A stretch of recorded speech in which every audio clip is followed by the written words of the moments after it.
நம்ம இன்றைக்கி சாராஸ் குக்கிங்கில் X65 ஃப்ரைட் நூடுல்ஸ் செய்ய போகிறோம். வாங்க. அடியில் தண்ணி வச்சுருக்கேன், அது மேலே ஒரு ஸ்டாண்டு வச்சு அதுக்கு மேலே தட்டு வச்சுருக்கோம். தட்டு வச்சு ஆயில் தடவை விட்டுக்கலாம். 1 ஸ்பூன் உப்பு, 1/4 ஸ்பூன் மஞ்சத்தூள் சேர்த்துக்கலாம். இப்போ மூடி போட்டு 10 நிமிஷம் வேக வச்சு எடுத்துக்கலாம். நேராக கட் பண்ணி இப்படி குறுக்கவும் கட் பண்ணி ஸ்கொயர் ஷேப்பில் எடுத்துக்கலாம்.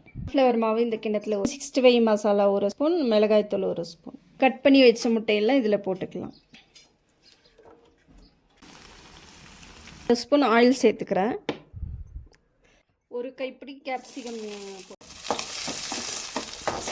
1 ஸ்பூன் மிளகாய்த்தூள், 1 ஸ்பூன் சிக்கன் மசாலா, 1/2 ஸ்பூன் ஜீரகத்தூள், 1/2 ஸ்பூன் உப்பு சேர்த்துக்கலாம். பாதி பாயில் பண்ணி வச்ச முட்டைகோஸும் கேரட்டும் சேர்த்துக்கலாம். வேக வச்ச நூடுல்ஸ் சேர்த்துக்கலாம். இப்போது X65 இதில் சேர்த்துக்கலாம்.